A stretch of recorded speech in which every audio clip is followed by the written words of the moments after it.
পারলে আমরাও তোমাকে খেয়ে ছেড়ে দিতে পারতাম। কি কি কি কি আরেকবার বল, আরেকবার বল। পারলে আমরাও তোমাকে খেয়ে ছেড়ে দিতে পারতাম। আচ্ছা, তাহলে তোরাও আমাদের খেয়ে ছেড়ে দিতে পারতিস। বাহ, খুব সুন্দর, বাহ। নাইস। আরে ছাপড়ি, নিজের চেহারাটা কখনো আয়নায় দেখেছিস?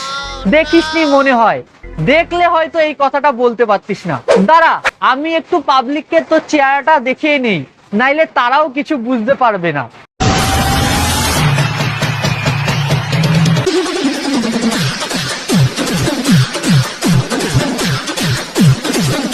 আমার মনে হয় এই মামুনিকে ছোটবেলায় পোলিও খাওয়ানো হয়নি। যা বোন যা, তুই আগে একটু পোলিও খেয়ে নে। আর মামুনি, তুই বলছিলিস না পারলে তুইও খেয়ে ছেড়ে দিতে পারতিস। তাহলে শোন, তুই ফিরতে দিলেও না